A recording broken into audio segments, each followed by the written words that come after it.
সুপ্রভাত, শুভ সকাল বন্ধুরা। কেমন আছো তোমরা সবাই? আশা করব সবাই খুব ভালো আছো আর সুস্থ আছো। আর শ্রীস লাইফস্টাইলের একটা নতুন ব্লগে তোমাদের সকলকে স্বাগত। আজকে রান্নাঘর থেকেই আমি আমার ব্লগটা স্টার্ট করে দিলাম। তো চলো মাছ ভাজতে ভাজতেই তোমাদের সাথে গল্প করা যাক। আর আজকে কিন্তু সকাল সকাল বর না খেয়েই বেরিয়ে গেছে, আর ছেলেও তাড়াতাড়ি স্কুল থেকে ফিরবে বলে ও ভাতটা খায়নি, বলল এসে মা আমি ভাত খাবো। ফলে আমার হাতে আজকে অনেকটা সময় ছিল, আর অনেকটা সময় ছিল বলেই সংসারের কিছু কাজ সেরে, মানে যেটাকে আমরা বলি বাসি কাজ, নোংরা কাজ, সেই সমস্ত কাজ সেরে, কারণ সামনেই তো পুজো, খুঁটিনাটি অনেক কাজই থাকে, ঝুল ঝাড়া বলো, ঘরটা পরিষ্কার করা বলো, তো টুকটাক কিছু কাজ সেরে তারপর আমি একটু বেলা করেই রান্নাঘরে এসেছি। তার মধ্যে আজকে বৃহস্পতিবার, আর বৃহস্পতিবারের পুজোও তো করতে অনেকটা টাইম লাগে। তো প্রায় 12টা বেজে গেছে আমার রান্নাঘরে আসতে আসতে। কিন্তু আমি আবার এত বেলায় রান্না করতে একদম ভালোবাসি না, আমার না ভালো লাগে না। আসলে যার যেটা অভ্যাস, আমার তো 8টার মধ্যে রান্নায় বসিয়ে দেওয়ার অভ্যাস, সেখানে আমি যদি সেটা 8টার জায়গায় 12টা করি, তো স্বাভাবিক আমার তো বিরক্ত লাগবেই রান্না করতে। আর নিরামিষ রান্না হয় ঠিক আছে, অতবার হাত ধোয়ার ঝামেলা থাকে না, তাড়াতাড়ি হয়ে যায়, মিটে যায়। কিন্তু যখন তুমি আঁশ রান্না করবে, কতবার হাত ধুতে হয় বন্ধুরা। এটা যে শিখেছি, আর এটা তো আর ভুল করে মানে ওই মাছ হাতে সব কিছু তো হাত দিয়ে দিতে পারি না, না, এটাই হয়ে যায় ব্যাপার। আজকে দুটো রান্নাই মাছের, ফলে হাত ধুয়ে ধুয়ে আমার অবস্থা খারাপ হবে, এটুকু আমি বুঝতে পারছি।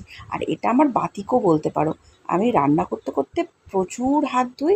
আর রান্না করতে করতে আমি কতবার যে গ্যাস মুছি, মানে একটুখানি তেল ছিটে এলে না গ্যাসটাকে মুছে ফেলি।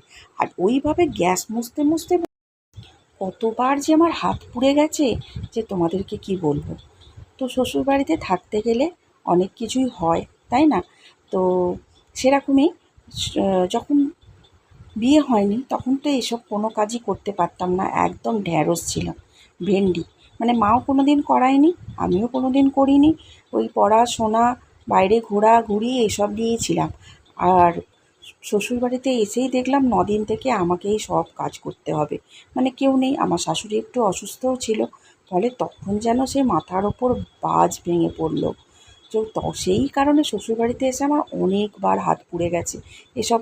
একবার তো ফ্যান গালাতে গিয়ে জানো নিজের হাতেই ফ্যান পেড়ে ফেলে দিয়েছিলাম। তারপর সঙ্গে সঙ্গে দেখেছিলাম যে মা, মানে লক্ষ্য রাখতাম কে কীভাবে কী করতো, দেখেছিলাম যে মা হাতে ফ্যান পড়ে গেলে বা কিছু করলে সঙ্গে সঙ্গে নয় সর্ষের তেল লাগাতো, আর নয় মাজন লাগাতো। তো আমি সঙ্গে সঙ্গে মাজন লাগাই, তবে জায়গাটা ঠান্ডা হয়, তবে যেন একটু শান্তি পাই। তো এইগুলো আর কি দেখে রেখেছি, কিন্তু কোনো দিন করতে লাগেনি, তাই করতে হয়নি। আর এমনিতেও আমার খুব ছোটোবেলায় বিয়ে হয়ে গেছে, যে অনেক বয়সে বিয়ে হয়েছে তাও না। আমার সেকেন্ড ইয়ার পড়তে পড়তেই কিন্তু বিয়ে হয়ে গেছিলো। ফলে সেই সময় কি আর সব রকম কাজ করা বা কাজ জানা সম্ভব? সম্ভবও না। তো সেই কারণেই জানতাম না। শ্বশুরবাড়িতে এসে যখন দেখলাম যে 9 দিন থেকে আমাকেই রান্না করতে হবে, তখন আস্তে আস্তে আস্তে আস্তে সব কাজ শিখলাম।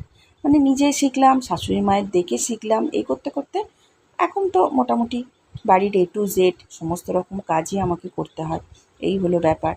তো অনেকবার ভেবেছি জানো, একটা কাজের লোক রাখবো, মানে যাকে বলে হেল্পিং হ্যান্ড। অন্তপক্ষে আমার বাসনটা মেজে দিয়ে যাক, আর সপ্তাহে 2 দিন ঘর দালানটা মুছে দিয়ে যাক, তাহলেও আমার অনেক শান্তি। কিন্তু তারপরেই ভাবি, এই যে আমি রান্না করতে করতে টুকটুক টুকটুক করে বাসনগুলো মেজে নিই, অসুবিধা তো কিছু হয় না। এখন একটা কাজের লোক রাখতে গেলেই বন্ধু প্রায় 800-900 টাকার নিচে 1000 টাকা ধরেই রাখো তাকে দিতে হবে। তার মধ্যে পয়লা বৈশাখ আছে, পুজো আছে, সেই সব কারণে তো আবার তাকে টাকা দেওয়া, অনেকটা খরচা। তো আমাদের মতো মধ্যবিত্ত সংসারে সেটা চিন্তা করলেই যেন মনে হয় অনেকটা টাকা বেরিয়ে যাবে। থাক, সেই টাকাটা দিয়ে বরঞ্চ ছেলের 2টো মাস্টারের মাইনে হয়ে যাবে, এই চিন্তা ভাবনা করে না আর কাজের লোক রাখি না। ওই যা করি নিজেই করে নিই আর কি। যখন আমরা এক সংসারে থাকতাম, মানে যখন আমার শাশুড়ি মা বেঁচে ছিলেন, তখন আমাদের কাজের লোক ছিল। কারণ দেখো, এক সংসারে থাকতে গেলে কিন্তু কাজের লোকটা রাখতেই হয়। কী কারণে?